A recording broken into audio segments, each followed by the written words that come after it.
I can't live like this anymore, she told her husband, who loved spending money. I can't live like this anymore, she told her husband, who loved spending money. Alexei, could you see how much money we have on the card? Anya asked, putting a pot of soup on the stove. Right now, the husband replied from the living room. He was sitting on the couch, intently flipping through the tape on his phone. His wife's question seemed to have been ignored. Alexei, Anya raised her voice, trying to get his attention. What? Oh, yes, I'll look at it now, he replied with slight irritation, without looking up from the screen. Anya was standing in the kitchen, waiting. Alexei did something on his phone for a few more minutes, then sighed and said.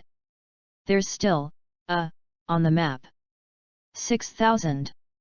6. Anya wiped her hands on a towel and frowned. Lyasha, we were just discussing yesterday that there were 15,000. Where did the money go?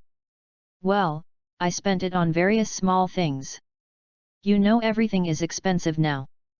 Groceries, gasoline. He muttered, picking up the phone again. Can I give you more details? What little things? Anya persisted, approaching the door to the living room. What are you starting? Alexei irritably put the phone on the armrest. I paid for the internet, bought oil for the car and some other things.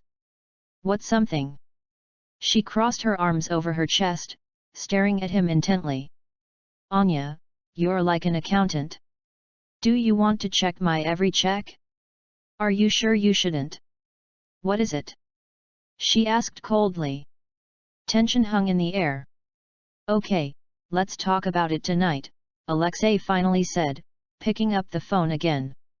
You always have some complaints. Anya felt her anger rising. Claims? Lyasha, I just want to understand where the almost 10,000 that we spent so quickly went. Do you like it? That's enough, Alexei got up from the couch.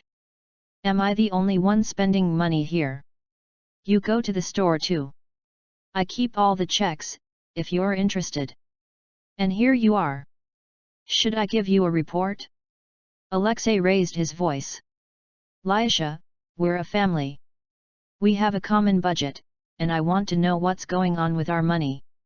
No one forced you to manage this general budget, he replied rudely. It was your idea, not mine. Anya paused, feeling a lump rise in her throat. Oh, she said softly. So this is your budget, and I have to take care of everything. Alexei turned away and left the room, slamming the bedroom door. That evening, they were sitting at a table opposite each other, with bank statements in front of them.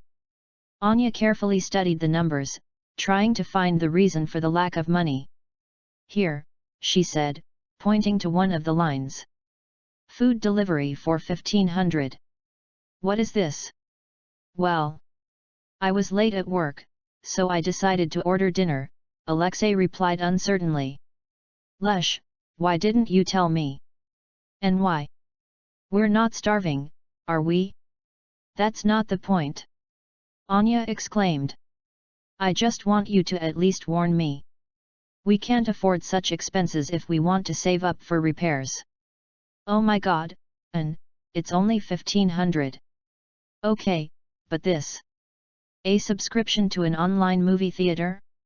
That's another 600 rubles every month. I told you I signed up, he muttered uncertainly. No, Lyasha, I didn't, Anya replied in a strangled voice, feeling everything boiling inside. You said that we have a lot of money, but you didn't say that you spend it on movies. Alexei rolled his eyes and spread his hands. Okay, I was wrong.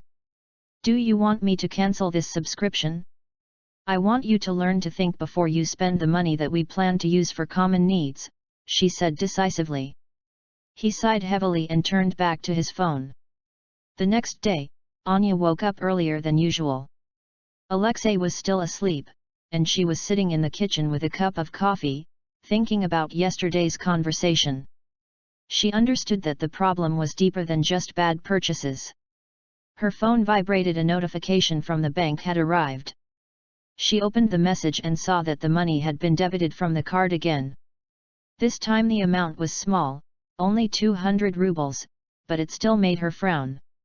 Alexei, she called loudly.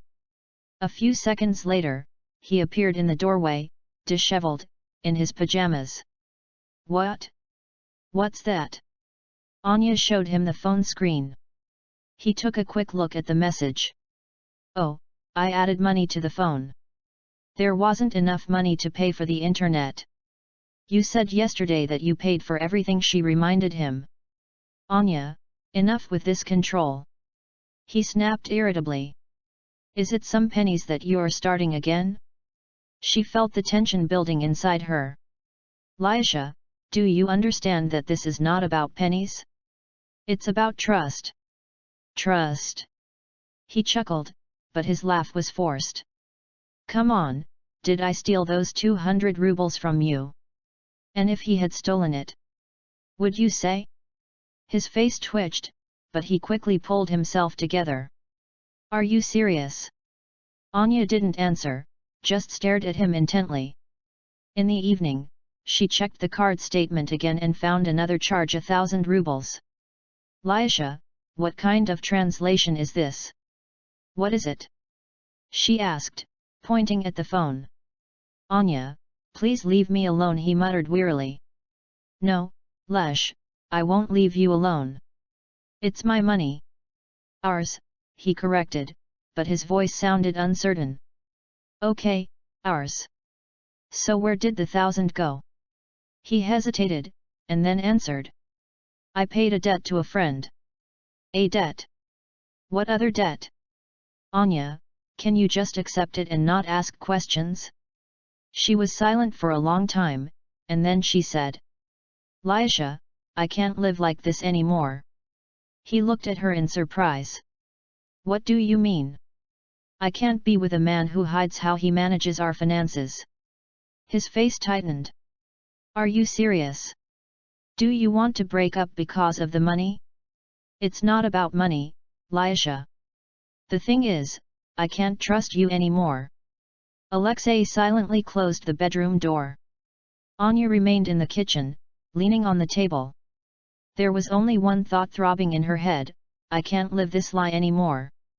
Her phone vibrated again, a notification from the bank had arrived. Her heart sank, and she automatically reached for the screen.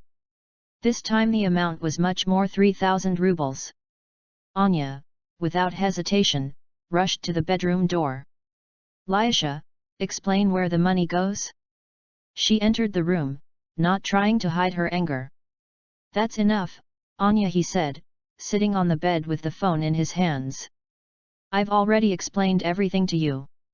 It was necessary for a friend. The one you never mentioned. Who suddenly needed money urgently.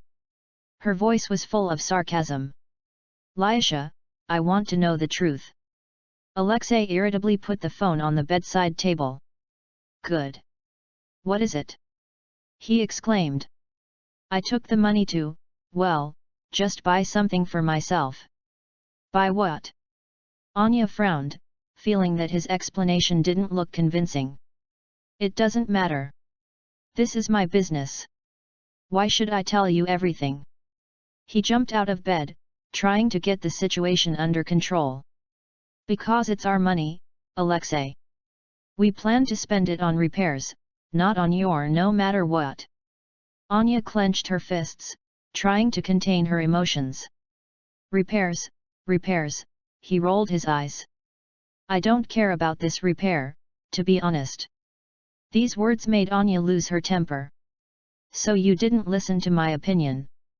Then why were we discussing this? You yourself agreed that you need to save money to put the apartment in order. Because you've got me sick of it. Alexei nervously ran his hand over his temple. You are constantly demanding something, constantly in control. This is unbearable. Anya looked at him in surprise. Laisha, I only demand honesty. Is it that hard? He thought about it, obviously choosing his words. Okay, he finally said. I took the money to buy something for the game. Games. She didn't understand right away. Yes, games. You know, I sometimes play on the stock market. Well, with stocks. What? Her voice cracked. It's like an investment, you know? Money should be working, not just lying around. An investment. She couldn't believe her ears. Alexei, you don't understand anything about this. Did you invest our money somewhere without even consulting me? There's not much there at all. He tried to justify himself, but Anya was already furious. A little. Lyasha, how much have you already spent? He looked away, and that was his answer. How much? What is it? She repeated, her voice trembling. Well, 10,000, maybe 12, he muttered, as if hoping it would go unnoticed. Anya dropped her hands, feeling her patience running out. You stole 12,000 from us and didn't even consider it necessary to tell us. I didn't steal. What is it? He exclaimed. It's our money. No, Lesh, it was money for our plans. And you did it your way. Well, I'm sorry that I'm not a saint. Alexei shouted. Do you think it's easy for me? I'm a human being too, Anya, and I have a right to my own interests. She felt her eyes fill with tears, but she couldn't afford to cry in front of him. Lesh, it's not about the interests. It's about trust. And he's gone. He froze as if he had been struck. Are you serious? What is it? He asked, but his voice was already quieter. Yes, seriously. She took a deep breath. If you're not ready to be honest, we can't be a family anymore. The next day, Anna applied to the bank to open a separate account. This was the first step towards separating their finances. Lesh, she said in the evening when he returned home, now our money will be kept separately. I can no longer depend on a person who does this. He looked at her in disbelief. Are you serious? More than serious, she replied firmly. We'll try to live like this. If it doesn't work out, then we'll break up. You're exaggerating, he muttered. Because of some nonsense. It's not nonsense, Lesh. That's the principle. A month has passed. Anna did not change her mind. She opened a separate account, began to plan her expenses on her own, and no longer allowed Alexei to interfere. At first he was offended, then he tried to ignore her, and then he began to seek reconciliation. Anya, let's start all over again, he said one evening. I get it. I am ready to change the situation. Do you really want to change something, or are you just afraid of losing your comfortable life? What is it? She asked coldly. Alexei hesitated with the answer. I don't want to lose you, he finally said. Then prove it with deeds, not words, she replied. He was silent, and Anya realized that his answer would not be quick. What would you do if you were Anya? Should I give Alexei another chance, or will it only prolong her suffering? Share your opinion in the comments.